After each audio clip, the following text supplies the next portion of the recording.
Emily threw herself on the back of her chair. It was a long flight, and she needed to sleep, at least a little. Her mom called yesterday and told her that her father passed away suddenly. Since that, Emily hadn't slept and bawled the whole night. She was flying to the funeral of the person nearest and dearest to her, her daddy. Her head was full of happy childhood memories with her dad. He taught her to swim, to ride a bike, and to roller skate. She also saw him hugging and kissing her and calling her his little P. He was a big businessman for everyone else, as well as a very serious, strict boss, but not for her. He was the nicest, kindest, chattiest dad for Emily. He was always there to help and did anything for his little girl. Emily's parents worked day and night to build their business. Their hard work and patience bore fruit. Her parents were able to give her a good, happy childhood without any worries. She went to an excellent school and to an outstanding university in France. She was able to travel and do amazing things. Her parents gave her everything. Even though Emily was a late child who was spoiled with love and whatever she wanted, Emily was not spoiled, but was a modest girl. She just graduated from college and was getting ready for a trip with her friends to relax and have fun, but then this happened. She never would have dreamed of it, even in her worst nightmare. Emily immediately bought a plane ticket and was back at her mansion, just that she had so loved to visit a couple hours later. But it was different now. Her life wouldn't be like it was. Emily's mom, Susan, was overcome with grief. She had no idea how to keep living. She and her husband were inseparable, but now he was gone. Recently, he had been complaining about his heart, and she told him to go visit a doctor, but he was always busy with work. He had a heart attack sitting in his office at his desk, and the ambulance Susan called couldn't save him. Emily refused to believe her dad was gone. She was so crushed she hardly remembered how the funeral went. It was the worst day in her life. Some days later, Susan somehow got herself together. She started telling Emily to take her father's place. "Mom, I can't. I have no experience and I just graduated. I'm worried the bank will crash and burn with me at the helm," she said, resisting. But her mom talked her up and said it would work out and that she would help and believed in her. "Do it for your father," she said. After some thought, Emily decided to try it. In the end, I'll have time to sell, at least, she thought. Emily went into the bank and asked the secretary to gather everyone. "Starting today, I'll be in charge of the bank," Emily told everyone. Everyone exchanged glances and looked skeptically at their new boss. The vice president said openly he had expected to take the position since he had earned it after his long years of work. But he didn't plan to work for a child, so he would be resigning. At first, Emily was scared that others would follow suit, and she would be the only one left, but no one else quit.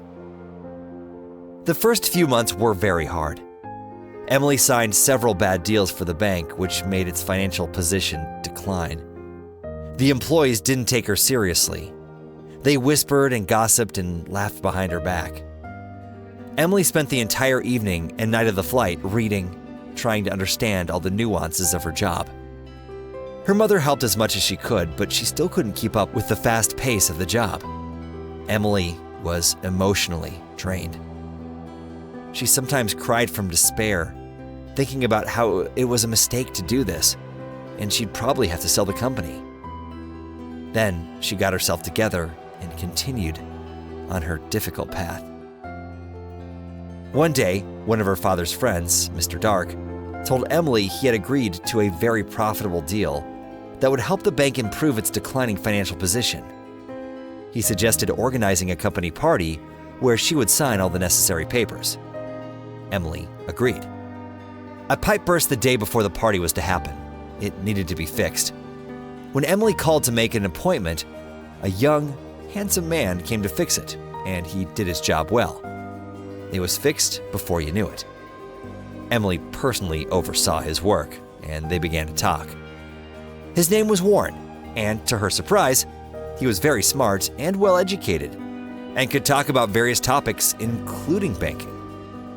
She was so impressed, she had an idea. She asked him to go with her to the company party. She told him she had only started working recently, and no one took her seriously. She wanted at least one person who supported her to be nearby. Warren really liked Emily, and despite her high position, she wasn't arrogant, she was modest. He agreed without a second thought. His suit was perfect. Emily and Warren looked fantastic. He looked after her all evening and carefully watched what was happening. Towards the end, Mr. Dark announced the deal to everyone and ceremoniously gave Emily the papers to sign. After reading them, Emily wanted to sign them, but Warren stopped her. "Something's wrong. Let me read them," he said. Emily looked at him confused. "That's too much.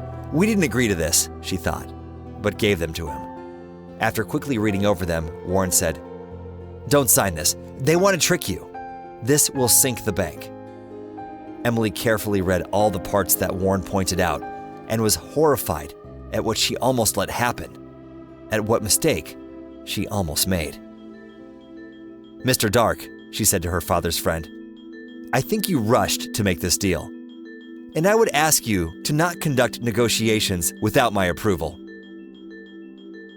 Signing these papers would destroy us." Mr. Dark was furious. "Are you saying that this plumber who fixed a pipe yesterday knows better than me? That he knows what's good or bad for us? You trust the first blue-collar worker you met more than me? That's insufferable." "Mr. Dark, I've said what I meant to.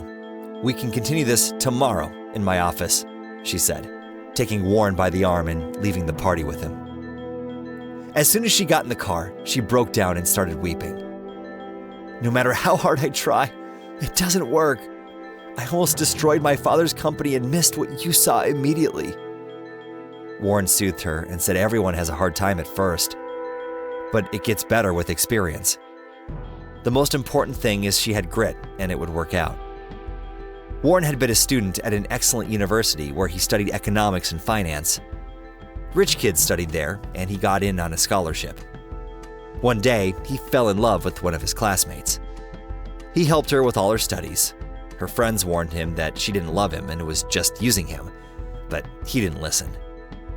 One of the rich kids started getting handsy with her at a party. Warren wanted to defend her honor, so he got in a fight with him and hit him hard in the face. But the other boy's father complained and was quite influential. "I got expelled. I only had a year left, but they made sure I couldn't get in anywhere else. So I started working for the company you called to fix your pipe. I had to survive somehow. My girlfriend dumped me and started dating the boy I fought," Warren said, ending his story.